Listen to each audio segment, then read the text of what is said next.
Assalamualaikum warahmatullahi wabarakatuh. Salam sehat dan sejahtera untuk kita semua.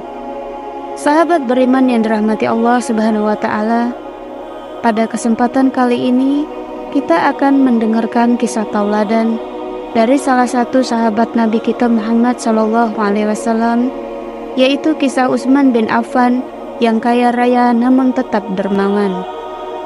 Mari kita mulai kisahnya. Bismillahirrahmanirrahim. Utsman bin Affan lahir 6 tahun setelah tahun gajah, tepatnya 579 Masehi. Hal inilah yang membuatnya 6 tahun lebih muda dibandingkan dengan Rasulullah Shallallahu Alaihi Wasallam.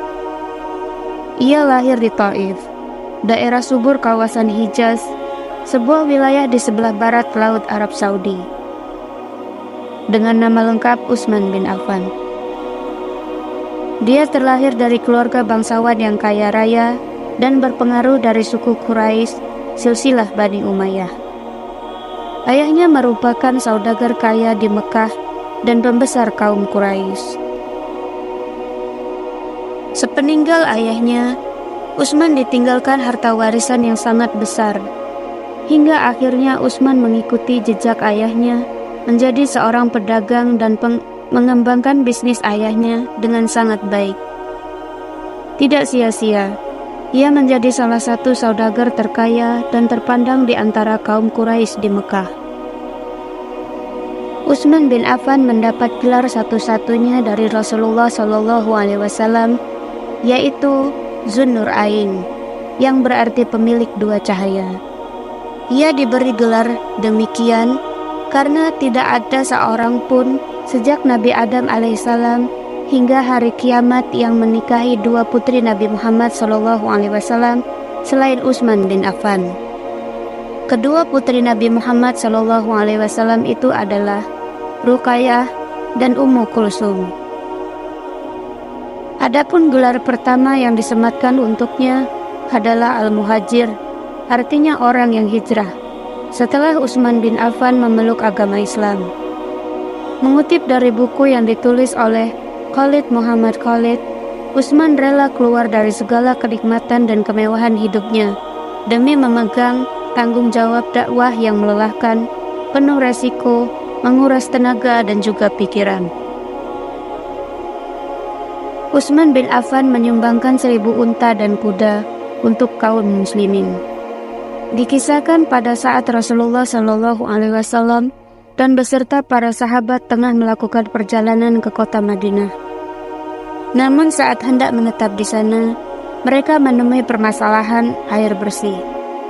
Diketahui bahwa di Madinah terdapat sebuah sumber mata air yang memancarkan air tawar yang sejuk dan segar, yaitu sumur Bir Ruman yang dimiliki oleh seorang Yahudi. Kedatangan kaum muslimin di Madinah merupakan kabar baik baginya, karena ia bisa memperoleh uang yang banyak dari sumurnya. Rasulullah Shallallahu Alaihi Wasallam mengharapkan ada salah seorang sahabat yang mampu membeli sumur tersebut untuk meringankan beban kaum muslimin. Mengetahui hal itu, Utsman bin Affan memutuskan untuk membeli air sumur itu untuk penduduk Madinah secara cuma-cuma. Seketika, sumur itu menjadi ramai, dikunjungi orang sehingga kawasan tersebut akhirnya berkembang. Utsman bin Affan lantas mendirikan perkebunan kurma di kawasan itu. Hingga kini perkebunan kurma itu masih ada dan sudah ditumbuhi sekitar 1550 pohon kurma. Pada suatu hari, dikisahkan bahwa pemeluk agama Islam kian bertambah. Rasulullah Shallallahu Alaihi Wasallam pun bersabda, "Siapakah yang mau memperluas masjid kita ini, Masjid Nabawi, sehingga dia akan mendapatkan sebuah rumah di surga?" Tak ada seorang pun yang bersedia menyumbangkan hartanya, kecuali Utsman bin Affan dengan penuh antusias. Utsman bin Affan pun kemudian menemui sang pemilik tanah dan membelinya dengan harga tinggi. Sama halnya untuk perluasan Masjid Al-Haram, Utsman bin Affan kembali mengambil inisiatif untuk menemui para pemilik tanah untuk membeli tanahnya dengan harga yang tinggi juga.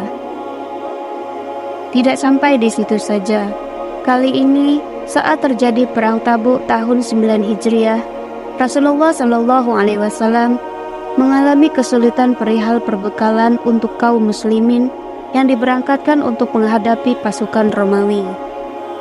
Pada saat itu, Jazirah Arab pun sedang mengalami puncak musim panas, krisis kekeringan, dan kesulitan lainnya. Kemudian Rasulullah Shallallahu Alaihi Wasallam menyerukan bantuan kepada para sahabat untuk keperluan tersebut. Umar bin Khattab pun kembali menyumbang setengah harta yang dimilikinya. Abu Bakar As-Siddiq juga telah menyumbangkan semua kekayaannya, dan setiap umat Islam yang lainnya juga telah menyumbang hartanya sesuai kemampuannya masing-masing. Namun dana yang terkumpul masih belum terpenuhi. Bahkan karena situasi sulit ini, pasukan kali ini disebut dengan Jaisul Usrah atau pasukan sulit. Rasulullah Shallallahu Alaihi Wasallam pun berdiri di hadapan kaum muslimin dan berkata dengan lantang, "Siapakah yang mampu mempersiapkan dana untuk mereka? Allah Subhanahu wa Ta'ala akan menggantinya dengan ampunan." Mendengar hal itu, Utsman bin Affan pun segera mengulurkan bantuan kepada Jaisul Usrah dan mempersiapkan segala keperluan pasukan. Ibnu Syihab al-Zuhri, seorang ulama ahli hadis, mengatakan, Utsman mempersiapkan Jaisul Usrah saat perang Tabuk dengan 940 ekor unta dan 60 ekor kuda, sehingga sempurna jumlahnya menjadi 1.000.